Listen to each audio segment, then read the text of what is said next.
My name is Martin Matter with the Witness to War Foundation. It is March 28, 2014, and we are at Hiawassee, Georgia. I'm sitting with Mr. Barry Malac, B-A-R-R-Y-M-A-L-A-C,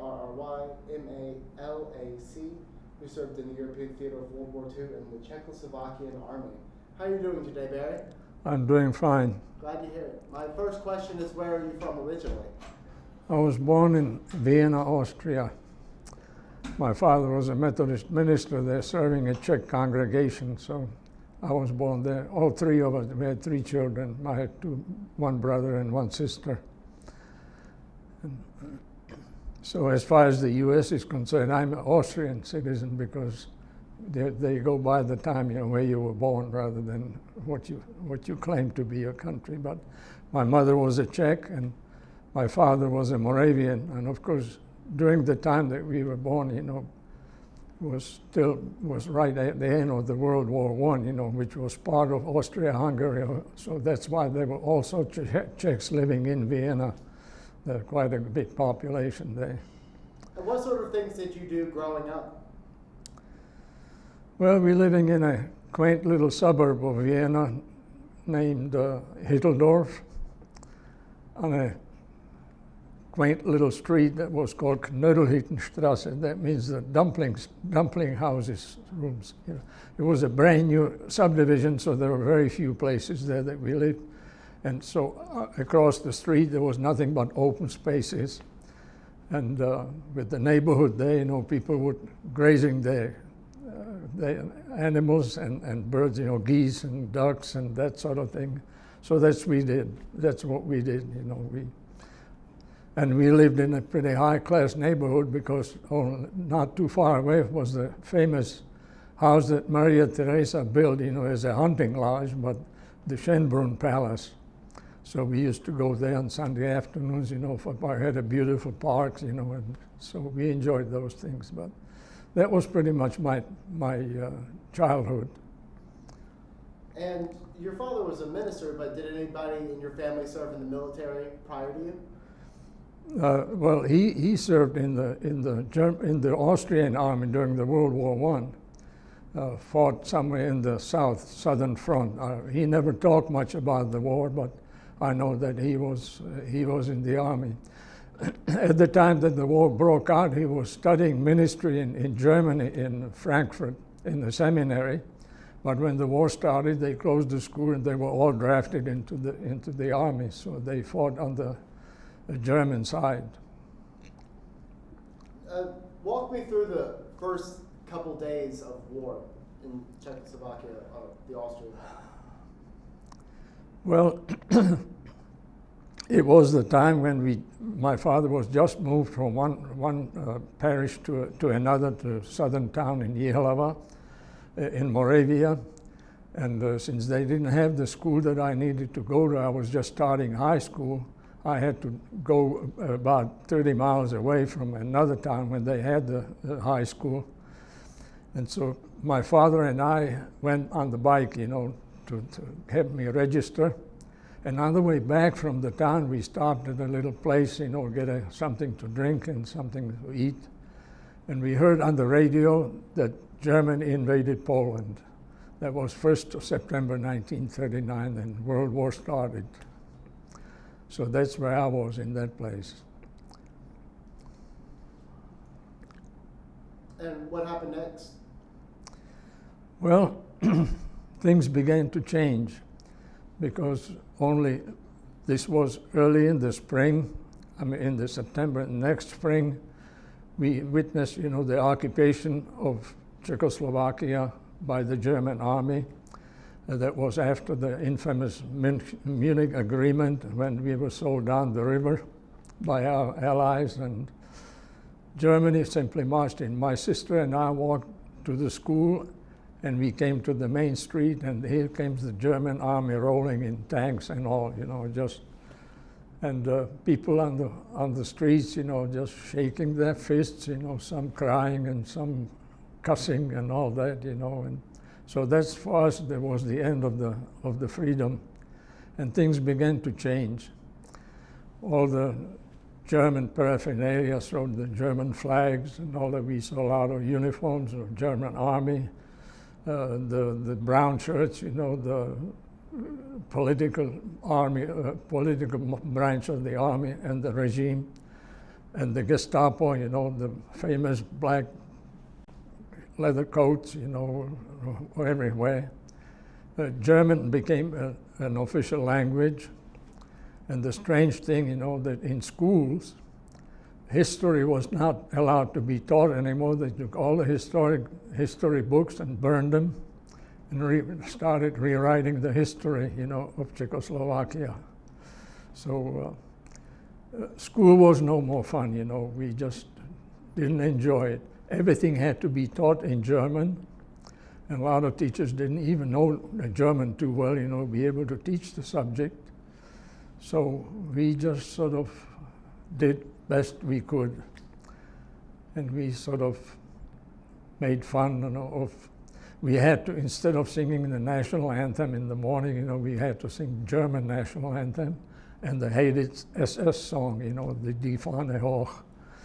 And so we always, you know, one of my good friend, you know, who came from the Sudetenland, you know, when they were taken first by the Germany, who spoke perfect German because he learned it right while we were growing up. We sort of got together. He played the guitar, I played the guitar, he played the mandolin, you know, we were singing, and we pretty soon jazzed up the sounds, you know, of the German national anthem and all of that. And we sort of singing, Deutschland, Deutschland, über alles in der Welt. And principal were running, you know, just shut up, you know, they're gonna close us down, you know. And so we made it fun, you know, and we haven't learned much during those four years that I've been there, you know. And then, you know, 2-3 months before we were to graduate, Germans finally shut the school down, you know, and we were taken into Germany in the labor camp, most of us, and that's where it started. So that's how the World War started for me. I'd like to just go back and ask you what the Munich Agreement was and how that affected Czechoslovakia. Well, part of the borderlands around Czechoslovakia, mostly in the Bohemia and Moravia that bordered Germany, were occupied, there were a lot of Germans living in there because it was all part of the same empire. So obviously there were a lot of people there that been living there for 200 or 300 years.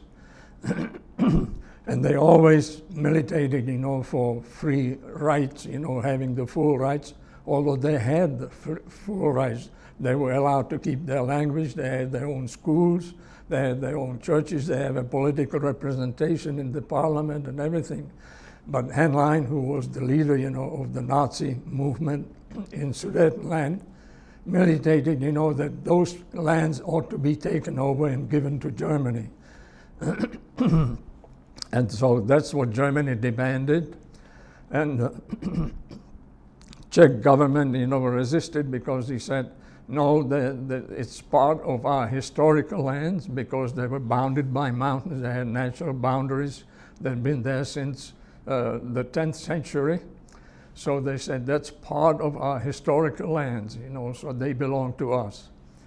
But Lord Runciman, you know, was representative and was the spokesman, you know, at the meeting with Hitler and some of the other allies, decided that to save the peace, you know, they just give it to him and say, yeah, take it. So Hitler got his land, you know, without a shot fired. Excuse me, Greg? Okay. At the time, you know, the meeting was taking place, the Czech army already mobilized everybody 16 years old and older, and the borders were already taken over by the Czech army. We had something similar to the Maginot Line, you know, on the border, on the western border of Czechoslovakia, and we were ready to fight. But then I remember as a youngster, you know, about 15 years of age, we had this Sokol organization. It was sort of after the Garibaldi movement in Italy, trying to, to maintain a healthy body and healthy mind.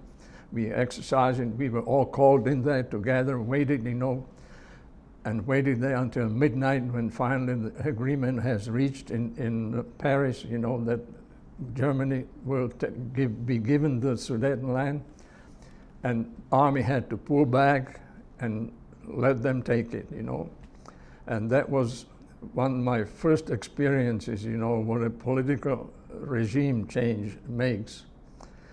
We just, we were just taken by surprise. And like I said, France, England, and others, promised, we had a treaty with them that in case we invaded, they will come to our help. But France wasn't ready, to fight again because they got beaten up, in the World War I. And England had no taste for another war, so they just all sold us down the river. As a matter of fact, my father-in-law, my wife's father, has written a letter, to Lord Runciman, pleading with him, not to sell the Czech people, down the river. That's part of the historic land, part of the history of the Moravian movement. That all took place, in Czechoslovakia, and it was dear to everybody, in Czechoslovakia. But for the sake of peace, he said, this is peace for our time, Well, it didn't last long, because only very next year, it's already in the fall, Germany attacked Poland and World War II started. So that was a pretty sad piece of memory, that. And then when we saw the army actually moving in, without a single shot being fired. And so that's what we lived in for next 4 years, until I was taken into Germany finally. Tell me about the labor camp and how you were taken there, and do you remember where it was? Yeah, it was in Erding. This is just outside of Munich. It's part of Bavaria. And as a matter of fact, it's the site of the new international airport now, the Erding. It was a German air base. It was a strategic air base in support of Africa Corps on the General Kesselring. Their job was there when they were bringing new fighter planes from the assembly line. They were flown into Erding in the big air base. There they were fitted with armaments, and then the special group of pilots would fly them over to Africa, to General Rommel, and then come pick up another batch and take them down there. And that lasted for only about a year after I got there, but that we were told, when we were actually taken by, we had to report, to the German authorities, and we were given a date, when we were going to be taken by special train to Germany. We didn't know where we were going or anything, we just knew we were going to Germany. We found out, when finally it took us about 2 days to get to Munich. We left from Prague, and we got to Munich. We got there about midnight, and we were marched off the plane. There was a train load, of people from all over parts of Czechoslovakia, and we were marching, to the famous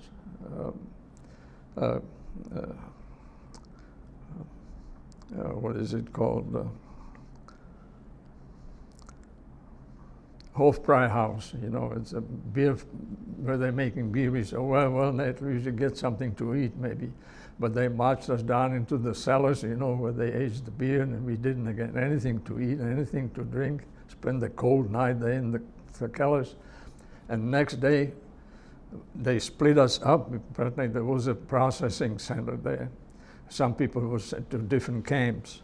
And the group of about maybe 25 or 30 of us from Czech Republic were taken and put on train again, and we drove to, train took us to Erding. It was only about 25 miles west of Munich. And we got off the train and we walked down the railroad track, about a mile or so, and then we saw the stalag. You know, there was a barbed wire fence and guards. We said, you know, we're going to Germany, we're going to work with the other German workers and all of that. And then we come there, you know, with the barbed wire chain and guards at the thing. There was a former base for the pilots before they built the air base. They got the new barracks and all of this. So these old barracks are typically, you know, about 100 feet long, you know, 10 rooms to a barrack, you know, and there were about 6 or 7 houses like that. Each one housed about 100 people, double bunk beds, you know, and very few furnishings or anything. But so we got there and we said, well, this is not what we expected, you know. But we were marched in, and the next day when we got up, the sergeant came and said, you know, we're going to go to the airbase. It was just across the highway, and go to our workplace. But when we saw the guards and the barbed wire, we said, this friend of mine and I, you know, sort of instigated this thing. We're not going to do this, you know. I mean, we were told, you know, there'd be no armed bands or anything, you know. So we sat down there by the gate and said, we're not going until you take the guards off and open the gates. We want a free access in and out.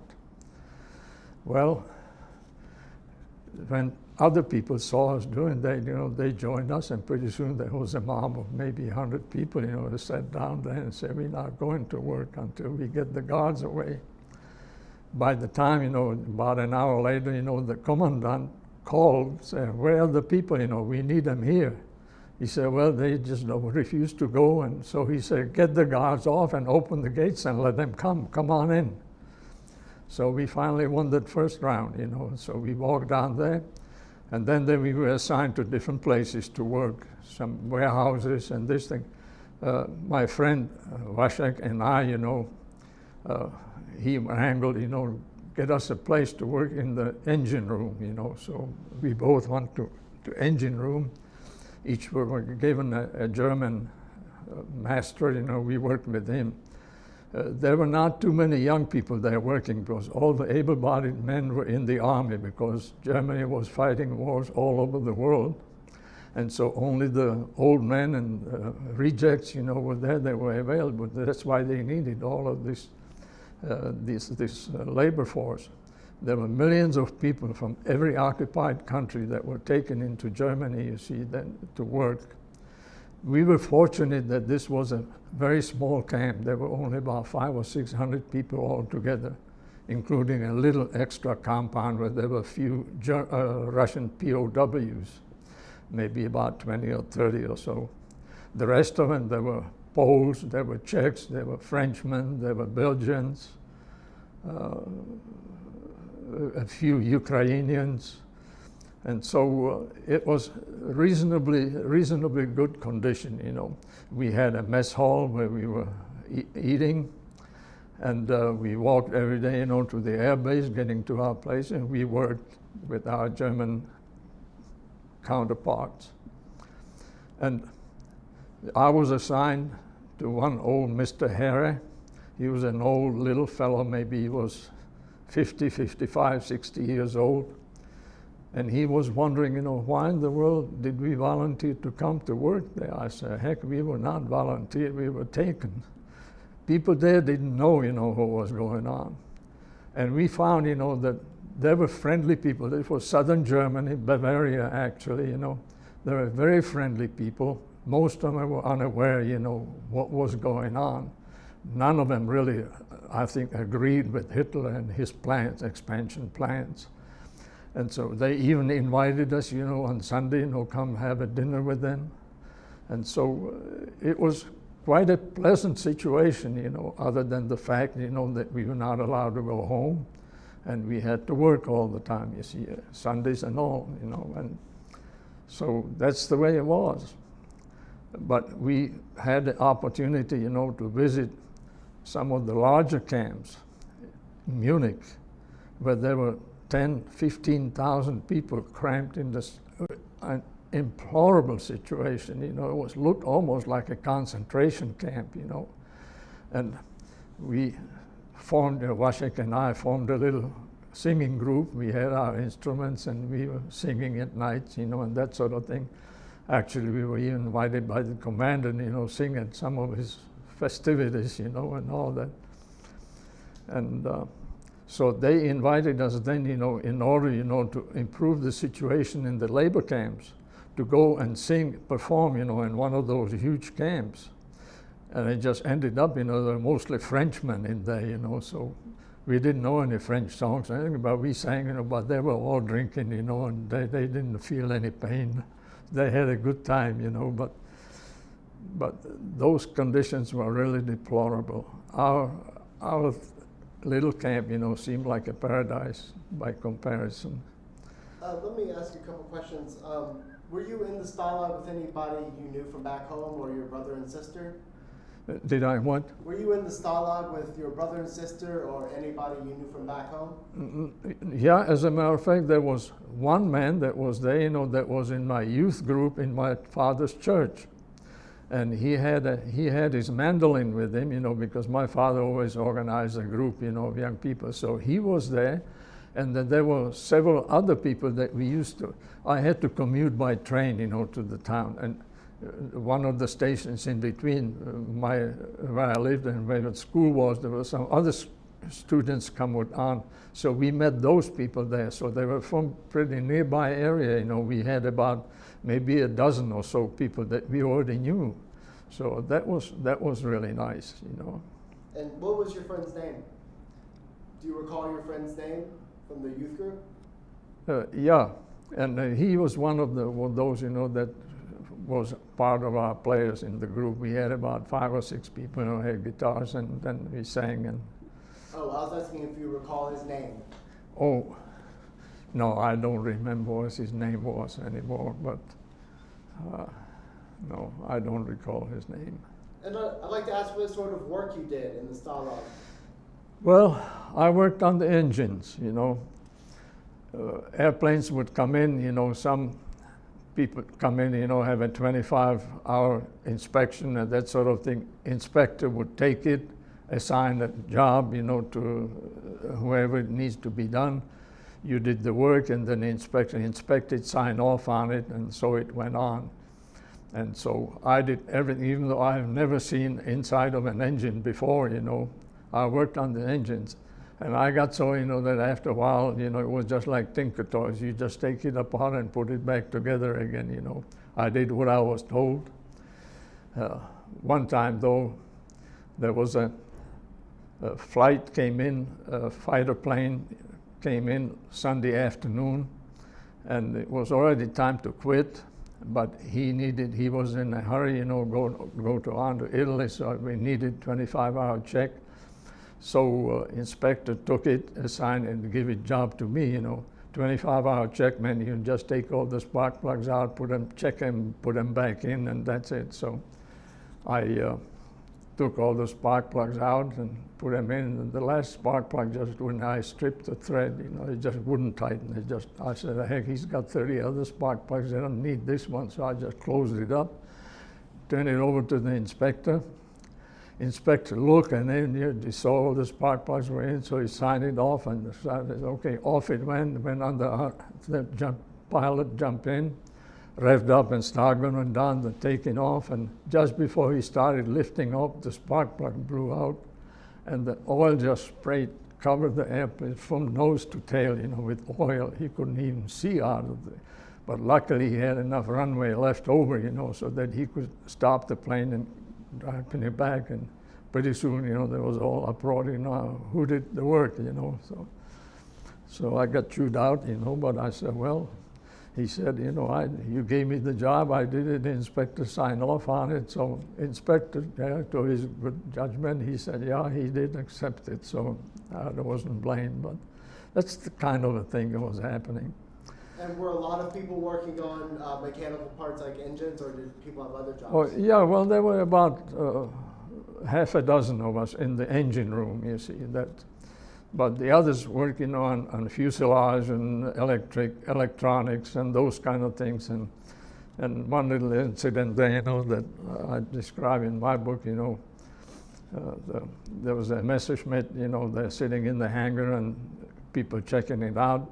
There was a fellow inside checking out the electrical systems, and the prop man was on a little scaffold, taking off the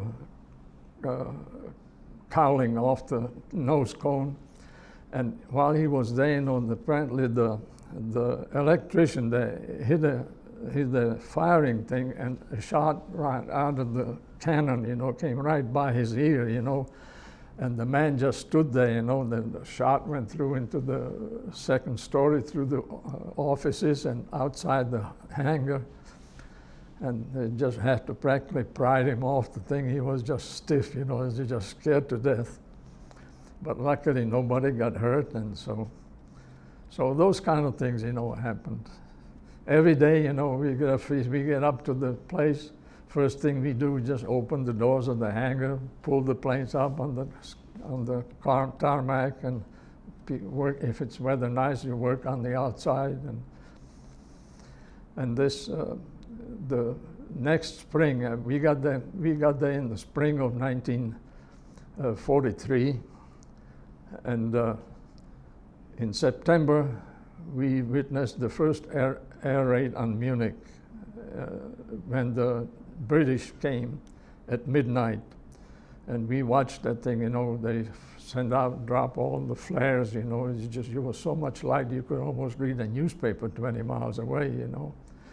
And we watched the bombing. And of course all the barrage that were shooting at the airplanes, and the inevitable, two or three planes were shot down. You could see the fire just cascading down the road. It was a big show. And we were all taken out. There were trenches along in the camp, the guards came, so everybody had to get out into trenches, but after that, Britishers come in most every night, bombing Munich, but we never got out of the beds anymore, it just never happened anything. And in the spring, the following spring, we watched, by then, Germany lost Africa. Americans pushed them out. They established a beachhead in Italy, and they started flying sorties out to Germany. And so from that on, from middle of the summer next year, at noon, the Americans came. We see formations flying up north, bombing, also industrial centers and all the strategic locations. But nobody paying any attention. We just always knew. Air raids went on, and we watched them lay down on the grass and watched the show. They hear them, later on dropping the bombs and all that. At midnight, the Britishers came, and from then on, it was, you could almost set your clock by that. 12 o'clock, the Americans will visit. 12 midnight, the British came, And so it went on all the time. And we had a few strafing visits, by 2 or 3 flights, fighter planes would come and strafe the field, and just disappear. And one time I was working on a scaffold high on some plane, and we hear gunnery, and it was not unusual because gunnery was out there. There was always, every day they were shooting, when they installing the guns. But this was a different strain, and before I knew it, we saw 2 British mosquitoes came through between the hangars and strafed the field and were gone, and just shot up a bunch of planes that were scattered across the field. They came unannounced, nobody knew they were here. But so that's the way it went.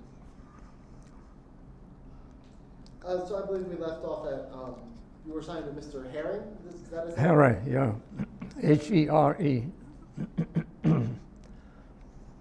And what happened after all that? Well, after a few incidents like that, when we had unexpected visits, the Germans established gunnery posts all around the periphery of the airfield. And every time alarm came on, Germans had to go and mount mount the guns, you know. They got a hole and they got in, you know, and just machine gun. But the whole time that I was there, they never shot a plane. There was always a lot of noise, you know. My fellow there, you know, he said, I'm not dumb, you know. I'm not going to stick my head out of the hole. I just put my head down and just pull the trigger, you know, and let it go. But then towards the end, you know, after Africa was lost, the airfield didn't exist anymore as a strategic air base. Messerschmitt bought it place, and they're going to convert it, you know, to an assembly line to put together new jet fighter planes. And so they started replacing everything and putting up an assembly line and all of that. About 6 of those new strategic fighter planes flew in. I think the pilots cracked up about 4 of them, you know, in learning to fly that and landing and taking off.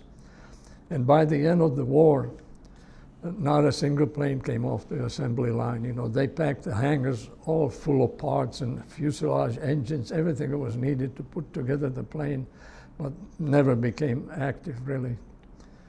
So, and then early in the spring of 45,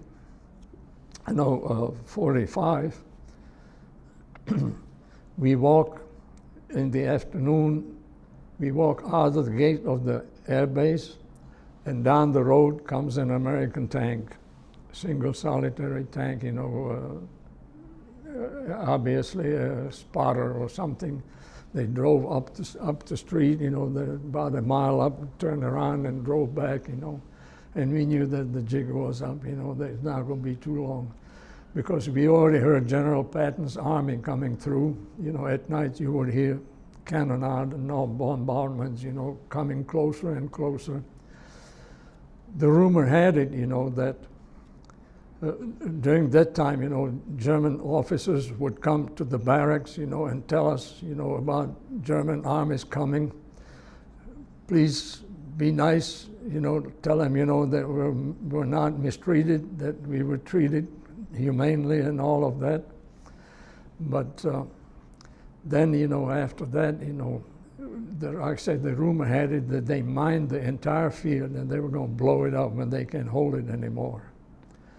But the rumor had it that at the high command of the air base, there was a British spy, and one commanding officer, you know, that prevented them from blowing it up, so that the whole thing fell into American armed hands, you know, as intact. It just so happened that a few years back, when I was able to go back and visit it, I stopped by Edding and wanted to go see the air base again. But they wouldn't let me in, you know, that they said that was top secret, and so I didn't get to see it again. But we visited Edding several times and enjoyed it. And just a question about life on the camp. What sort of things were you doing to pass time when you weren't working? Well, like I said, we organized, we played sports, you know, we played volleyball and that sort of thing. We put together, you know, a soccer team, and the Germans challenged us, you know, to a match, thinking, you know, that they're going to beat us. Well, we won the match, you know, but so they were very happy about that. So we did all these kind of things, you know, and we organized, we put on little shows, you know, in our mess hall. We would put together little skits and that sort of thing and sings, and we even had people from town come there and enjoy it with us, you know. So we had a good relationship with the town. And a couple times, you know, it happened, you know, that the first time we were bombed, it was a second target, you know. We heard the formation fly north, and then soon we were coming back, you know. Like I said, we were all sunning ourselves on the grass, and we saw a flight, maybe 6 planes, all of a sudden marked a signal, you know, for the target, and then we heard the bombs coming, you know. Everybody jumped up and ran off the base, and they laid the carpet down there, you know, right, there were 5 hangars, you know, in a row. They missed the row, you know, by about 50 feet, you know, so that they dropped over 1,000 rounds, you know, of bombs, mostly incendiaries, and about 100 and so 500 pounders, you know, just put a big craters there. Everything was on fire. We thought, well, that's it over, you know, but Commandant said, no, put the fires out. Next day we come back and you start working, you know. And then the second time we saw that, and when they couldn't unload on the north because the target was cloudy or something, they hit the town of Erding, you know, just dropped it right in the middle of the town, you know, unfortunately. And we all went out there, you know, help, you know, people digging them out of the houses and all of that. That was kind of a sad story, and kind of remind you of the foolishness of this whole thing, you know, just people killed, you know, for seems no reason at all. I mean, that's.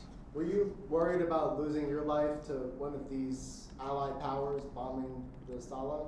No, we were always glad to see them.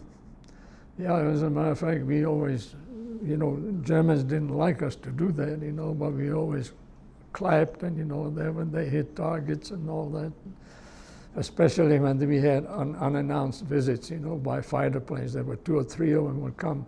They had the plane scouted out. They knew exactly. There was a row of houses, you know, farmhouses along this one side of the thing, on the west side of the airfield. They always came from the west, you know, where they could come right in between the houses. They were flying low, you know, the grass would just fly behind them, you know, just. And they strafed there and be gone, and we always clapped, you know, and all that. And then the last time when we were hit, you know, was just before the army, Patton's army came in. They bombed the airfield, and it was just happened to be there, you know, it was almost to the end of the war that one of my friends, you know, said he had a letter from home saying that his father was dying and he wanted to see his son again before he dies. And so he asked the commandant, you know, to give him a permission. They would deny, they wouldn't let him go. So I said, well, don't worry about it. We'll go, we'll just go by ourselves, you know. Well, we got caught, you know, and got put in a clink. And so I spent a few days in the Nazi jail in the solitary, and during the day, you know, when they came, you know, they took us out when the air raid sounded, and the guard took us, you know, to that field right there, you know, where they were always coming in on the western side. I told them, this is a bad place to go, you know, I mean, because that's where they always come from. But I said, no, that's where we're going.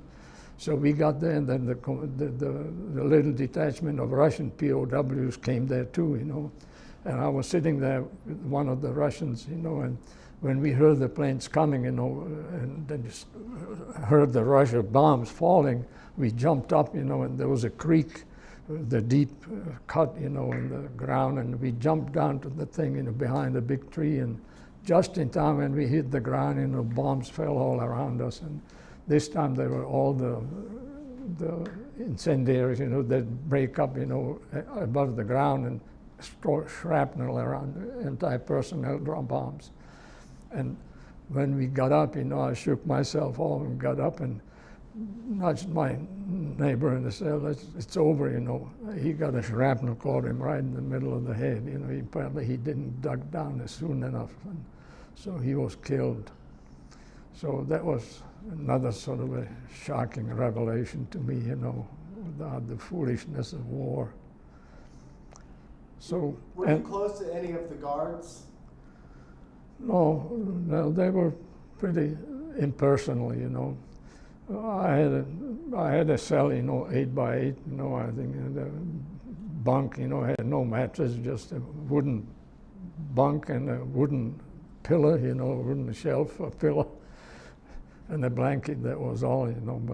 But I didn't stay there about 5 or 6 days, and because then things were coming to an end, and so they finally let us go and put us back to work. And then, you know, one day we get onto the work, and they said, go home, it's over, you know, you're free to go. Well, so a bunch of us knew, you know, there was the train that was in Erding, you know, was shot up.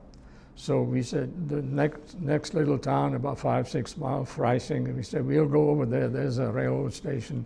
Well, we got there just in time when the last train sitting there full of steam, ready to go, shot up the engine, so we couldn't go, so we just had to hoof it. So we went out by the road and we hitchhiked whatever we could.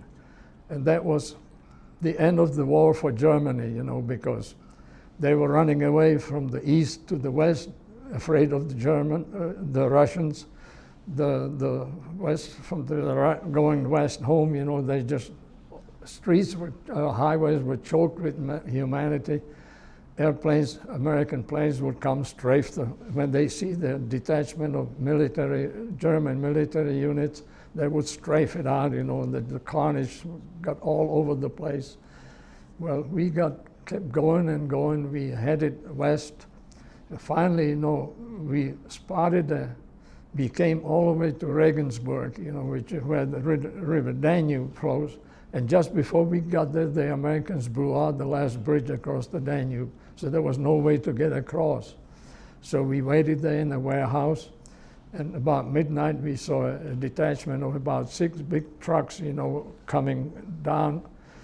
They were General Vlasov's Ukrainians, you know, they said they were going to Prague. I said, well, can you give us a ride, you know, across?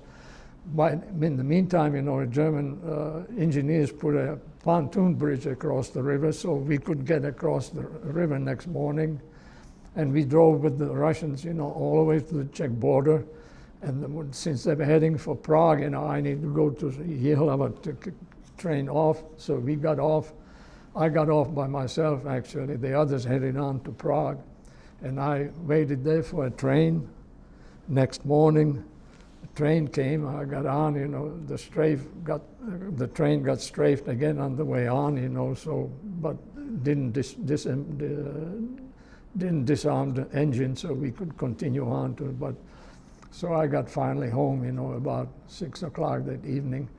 It took me about 3 days, you know, walking, you know, and I haven't eaten anything all day, 3 days. I got home about 6 o'clock in the evening, rang the doorbell. My mother opened the door, and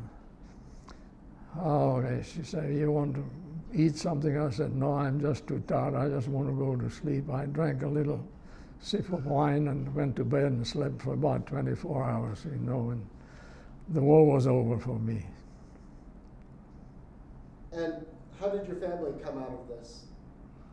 The family? Mm-hmm. Well, we all came through unscathed. Luckily, we haven't lost anyone.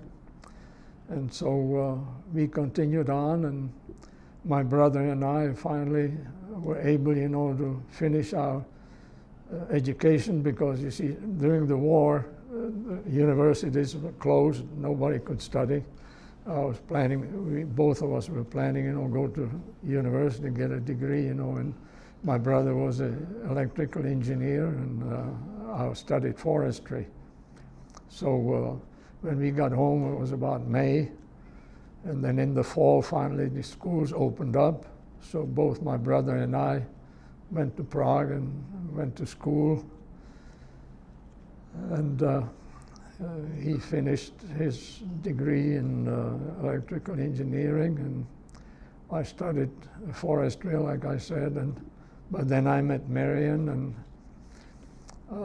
we decided, you know, that we probably didn't, well, you know, by then the communists took over, you know, in Czechoslovakia. So I knew that, because I had no chance, and because nobody could go to school unless the government allows that, you know, and so they wouldn't want me to do that. And so I said, I better go. You couldn't get a passport to get out until you served the military service. So I was already about 21 years old, you know, when I got there. I said, well, I better get my military service off now before I get too old to play soldiers. And so I got in the army, and while I got in the army, you know, the communist putsch happened, and I was shut out, you know, borders were closed, nobody was allowed to go there. So I decided, I knew that the only way I get out is just get out on my own. And that's what I did. I served my military service, which was full of intrigues as well. But when I finished, my plan was, that I'm just going to muster out. I go straight across the border to the western part of Germany, and head on. But it didn't quite work out that way, because when I got home, I had a word that my father-in-law found a person, who was helping people across the border. He was familiar with the territory and the borders, and so he offered to help me, but I got home and word came from him. He said, I have to find another place, because the place that was going to take me over, he says, is being mined over and fenced, so I have to find a different location. So I wasn't even planning to go back home, let my people know, because I wanted them to be able, when the Secret Service comes, ask them, where am I? They said, well, we know where he is. We never saw him. But it didn't work out that way. But anyway, I did get across, and had to cross at night and on my own, and got into Munich, and we made arrangements. By then we were married, and we said, whoever gets there first, go to the American embassy and leave word, where you can be contacted. And so when I got to Germany, I went to the embassy and got to ask if anybody had been asking for me. She said, no, nobody's been asking for you. So I started leaving my name and address, putting on the folder. And in the meantime, my wife was already up in the office, talking to the vice consul. And when she finished there, she's coming out. She just saw me signing that thing, so we find ourselves there. So we went back to see the ambassador and told him, that I already had a permission from the Czech embassy, to emigrate, but all I needed a valid passport. And since I couldn't get a passport, I'll get it somewhere else. So the Secret Service interrogated me, making sure that I didn't have any bad history or things there. So, but they said, fine. They called the embassy in Prague. They said they confirmed that I have a visa promise there. So he said they send it back by the next courier, and so he said that may be 2 or 3 weeks. In the meantime, you can enjoy yourself here. And so I went a couple times. One time I had a chance, visit Munich during the war, visit the Methodist church there.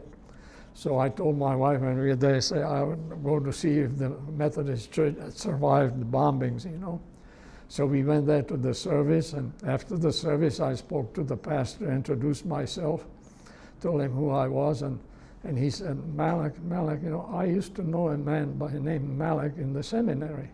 And I said, well, that was my father. See, they were together in seminary. And then they served together in Vienna, the Methodist church. So he invited me to the church, to this house, and gave us a dinner, and we told him what our situation was, and tell him we were looking for some cheaper place rather than have to pay the $8 a night, for the hotel. He said, well, look, American Army gave us a resort that they liberated in the Alps on a beautiful alpine lake, So we use it as our conference center, and we have a hostel there. You can stay there, for room and board for $1.50 a day, I said, well, that's great. So he arranged for us, so we spent our second honeymoon right there, for about 2 weeks. We tried to find a passage across, to America, and we went to Munich to all the travel agencies, and they say everything's full up. And the next time we went to the last one, was American Express. I think we went to the same story. He said everything's full up, for about 6 months ahead.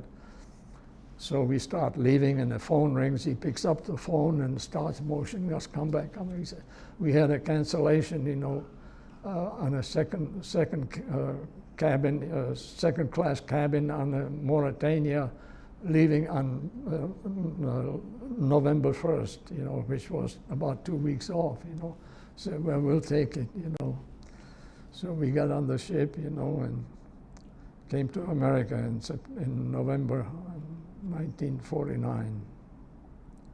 And what surprised you most about coming to America? Well, it was all different. It was big, it was noisy, a lot of people. But, you know, I was so anxious to see the Statue of Liberty when we pulled in the harbor in New York. I couldn't see it because it was cloudy and murky, you know, it just didn't look very welcoming, you know. But we got off the boat on pier, and there comes this nice-looking lady and asked, "Are you Mr. Malac?" I said, "Yes." I don't know who in the world knew about who he was. And it was the Board of Missions, you know, sent somebody there to meet us. They took us to the Prince George Hotel downtown Manhattan, you know, a big classy hotel. Put us up in there, and then, you know, I haven't eaten anything while on the ship, you know, because it was a stormy crossing across the Atlantic in the fall, you know, it was just half the crew got sick. So I haven't eaten anything except the very first night when we were still at anchor, you know, but so I was weak, and we got in the elevator, the room was way up there, about 120 miles up, you know, and just I was up in the 100th floor, my stomach was still in the bottom, you know, so, but we survived all of that. And then, you know, the story I tell you, I got to New York, I had a wife, 4 suitcases, and $8 in my pocket. That's all we had, you know, that we started with. So we got, next morning, we got down to the Board of Mission, and there was a letter. She said, "You have a letter here from your aunt from China, Texas." And there was a $100 bill, you know, in there for late wedding present. So we had enough, because we were going to go to Texas to spend a few days, you know, there with one of her aunts in Houston. So we had enough money to buy the ticket, you know.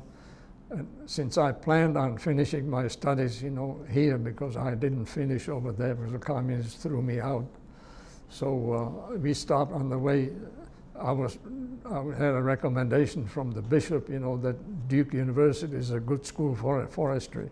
At that time, in 1950s, you know, it was #2 in the United States, other than the one in California. And so I thought, well, yeah, I want to go to Duke. So we stopped by there on the way, said, if there any chance that I could start here now, are there any jobs to be had, you know, for my wife and myself, so we can work part-time, you know, and go to school?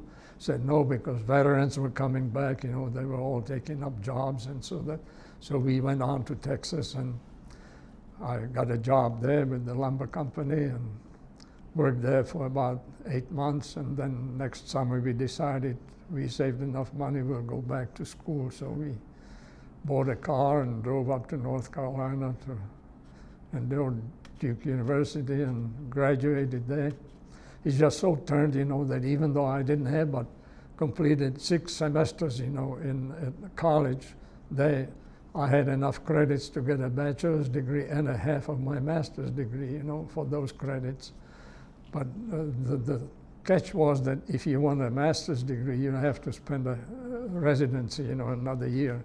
I said, no, I already got a master's degree then, you know, and so I said, I'll just go on, keep your bachelor. So I didn't have a graduation from high school. I didn't graduate from college. I don't have a bachelor's degree.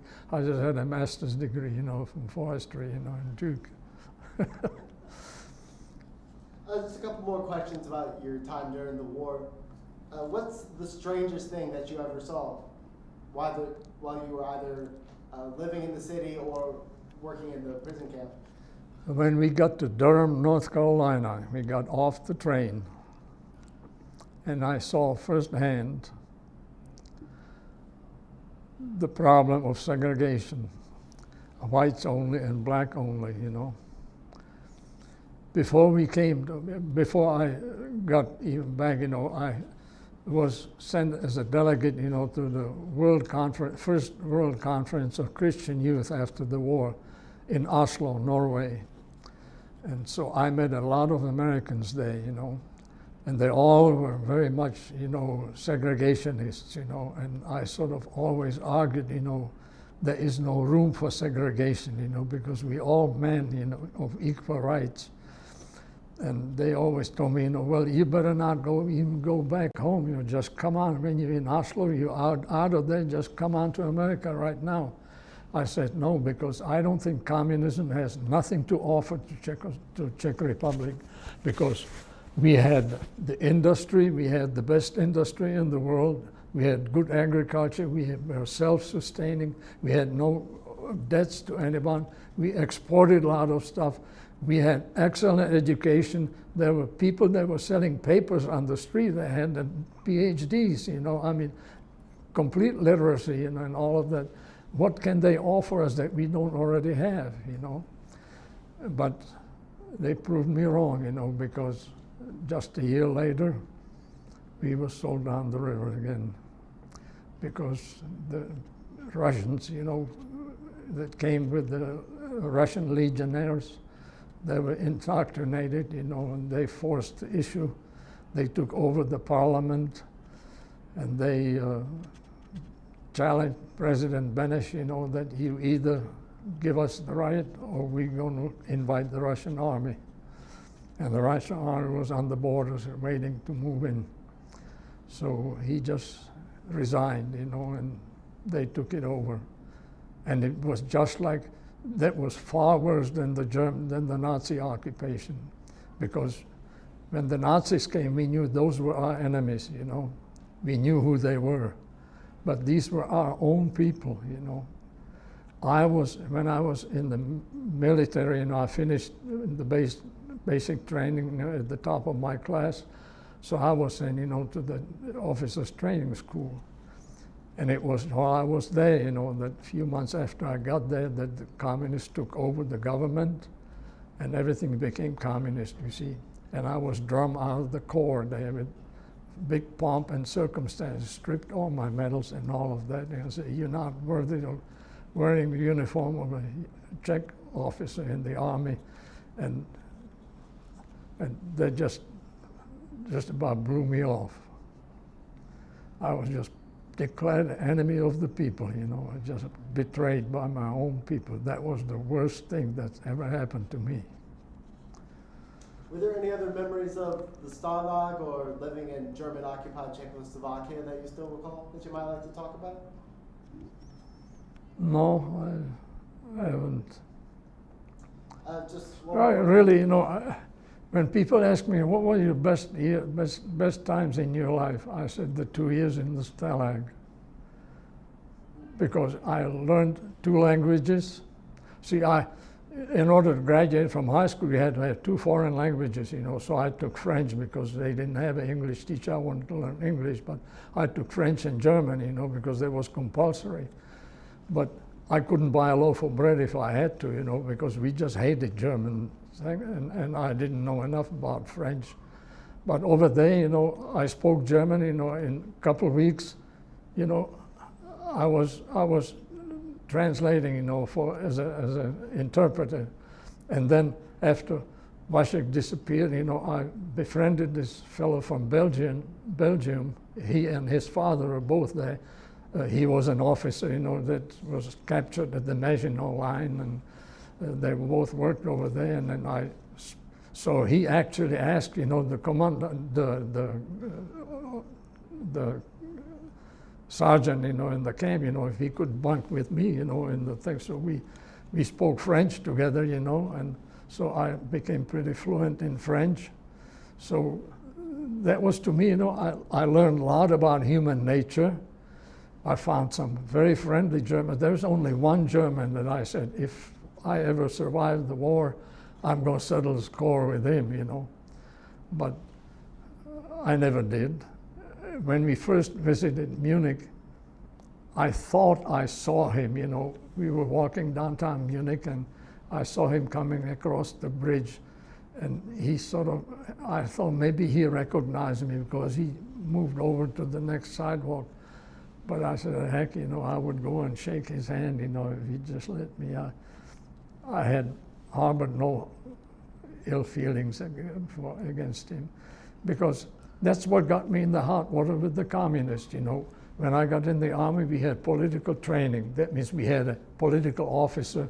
We were reading papers and discussing current political affairs and this sort of thing. And I was always very vocal. I was throwing the Nazis and the communists and fascists all in the same bag, you see. And you know, those rascals written down every word I ever said. When I finished my basic training, they already had a dossier that big, you know, all the things that I have ever said. And so they said, the last day I'm coming after training, you know, my officer pulled me out of the ranks and he said, I got something I have to tell you. You're ending up your basic training at the top of your class. And you well deserved, you know, go to the officers training school. But the commandant doesn't agree with me because they say I'm politically unreliable, you know.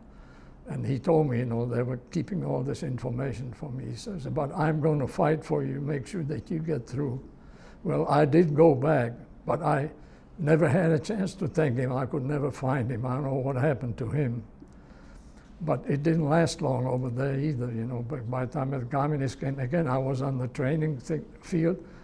A fellow came there, the commandant wants to see you, you know, so I had to call me there, and then they organized this big party at lunchtime, and the whole cadre was there having lunch. There was a big table full of officers, you know, and all that.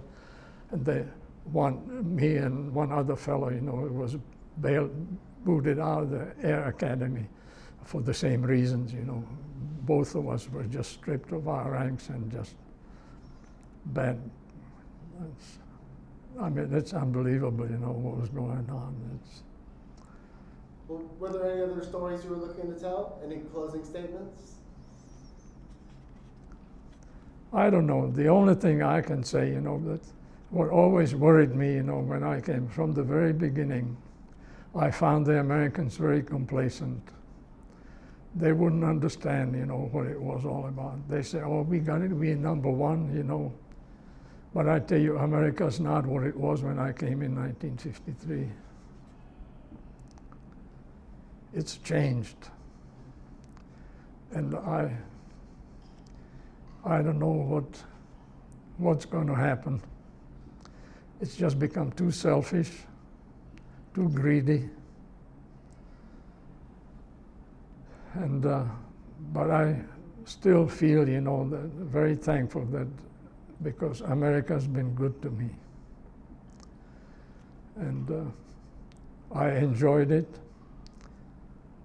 and I wouldn't trade it for anything. Well, it's been a true honor and a pleasure to get to speak to you today. I'd like to thank you very much for taking the time, but most importantly, I'd like to thank you very much for your service. Well, I thank you. I appreciate that. You know, I don't know how much it's worth to anybody, you know, but I enjoyed it. This country was built on people like you, so it's a real honor to get to speak to you.